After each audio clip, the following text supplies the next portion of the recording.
اچھا ایک چیز اور بھی دماغ میں رکھنی چاہیے، والدین ایک بہت بڑی غلطی کرتے ہیں، اس کا اکثر ہم نے اس کا تذکرہ بھی کیا ہے جو یہاں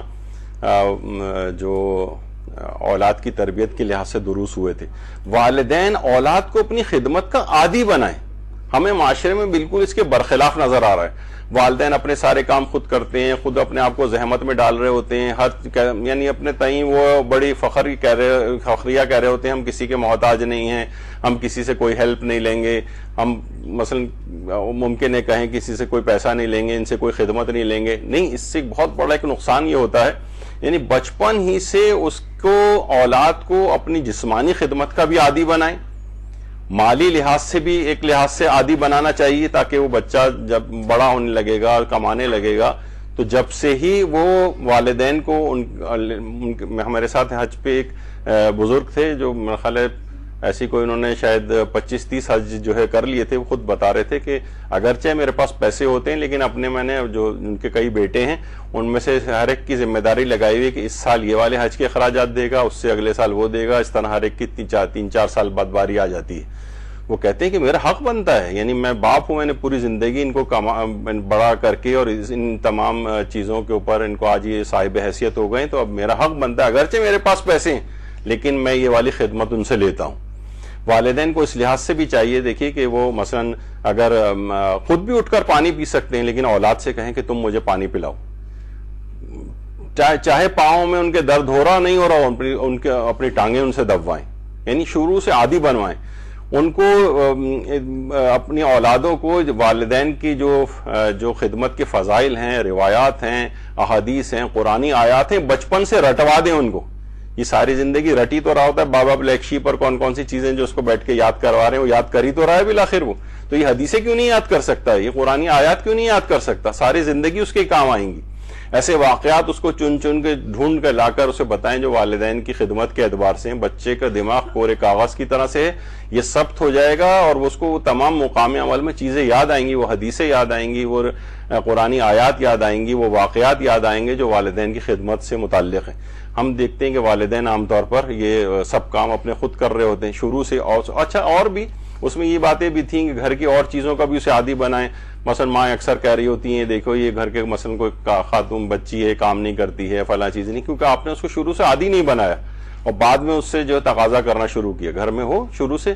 چاہے ملازمائیں کیوں نہ ہو کہ مثلا کھانا کا برتن کون لگائے گا، کون جو ہے وہ برتن سے بعد میں دھوئے گا، کس کی کیا ذمہ داری ہے، کس کی کیا ذمہ داری ہے. بچہ چھوٹا سا ہی ہو چاہے اس کو چھوٹی چھوٹی ذمہ داریاں لگا دیں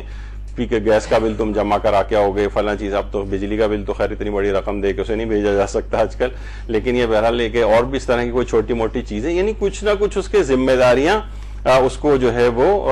دی جانی چاہیے. تو والدین اولاد کو اپنی خدمت کا عادی بنائے. اچھا ایک فائدہ اس میں یہ بھی ہوتا ہے کہ یہ جب خدمت کرے گا نا تو اس کی اپنے والدین سے محبت بھی بڑھے گی. یعنی اگر یہ آپ نے اس کو عادی نہیں بنایا نا تو اس کی محبت میں بھی ایک گنا کمی واقع ہو جائے گی.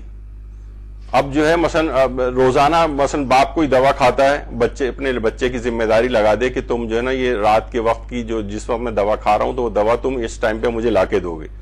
اب بچہ خود ہی لے کر آئے، یعنی اس کی عمومی زندگی میں اتنی ساری آپ مثالیں کر سکتے ہیں کہ کس طرح سے اس کو اپنے سے اٹیچ رکھا جائے.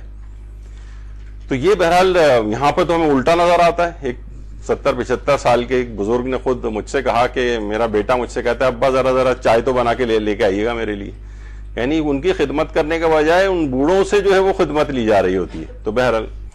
تو اپنی اولاد کو اپنی خدمت کا عادی بنانا چاہیے. یہ ایک والدین یعنی یہ ورنہ پھر بعد میں شکایت کرنا جب ان کی شخصیت اسٹرانگ ہو گئی، وہ بڑے ہو گئے، اپنی زندگی میں انہوں نے اس سے پہلے کوئی خدمت کرنے ہی نہیں دی آپ نے، تو پھر بعد میں تقاضا کرتے ہیں تو وہ اس سے عادت ان کی ختم ہو چکی ہوتی ہے اور ایک لحاظ سے محبت میں بھی کمی واقع ہو جاتی ہے. جب بھی پیغمبر اکرم صلی اللہ علیہ وآلہ وسلم فرماتے ہیں کہ خدا رحمت کرے ان ماں باپ پر جنہوں نے اپنی اولاد کو تربیت دی کہ وہ ان کے ساتھ حسن سلوک کریں. یعنی حسن سلوک کی تربیت دینی ہے. وہ کیا کرتے ہیں, یعنی اپنی پوری توانائیاں لگا رہے ہوتے ہیں, اسکول لے جانا ہے, چھوڑنا ہے, اور یہ اور ٹیوشنز پہ لے کے جانا ہے اور چھوڑنا ہے,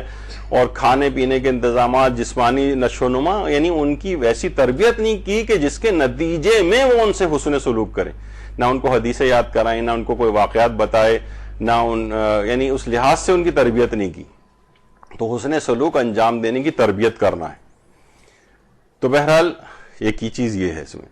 اور ان چیزوں کا بھی والدین کو خیال رکھنا ہے. یہ سب ان کے بچوں کی اخلاقیات میں اثر انداز ہوں گی, جس طرح ہم اکثر کہتے رہتے ہیں, اور اس پہ بھی یہاں پہ ایک پورا درس اس پہ ہو چکا کہ حاملہ کون کون سی غذائیں اور عملیات کرے کہ بچے, یعنی اس وقت تھوڑے وقت کی زحمت ہے, اور اس کے بعد پھر وہ 60 70 80 سال تک کی جو زندگی ہے اس میں پھر وہ نیکوکار بچہ جو ہے وہ والدین کے لیے دستیاب رہے گا. وہ ماں اگر اس تھوڑے سے حمل کے زمانے میں غذاؤں کی کچھ احتیاط کر لے, اور کچھ خاص عملیات جس پہ ہمارے یہاں درس بھی ہو چکے ہیں کہ کیا کرے وہ, تو مثلا کھجور کھائیں, بچے خوش اخلاق اور بردبار ہوں گے. اب بچہ خوش اخلاق ہوگا تو کبھی والدین کے ساتھ برائی نہیں کرے گا. وہ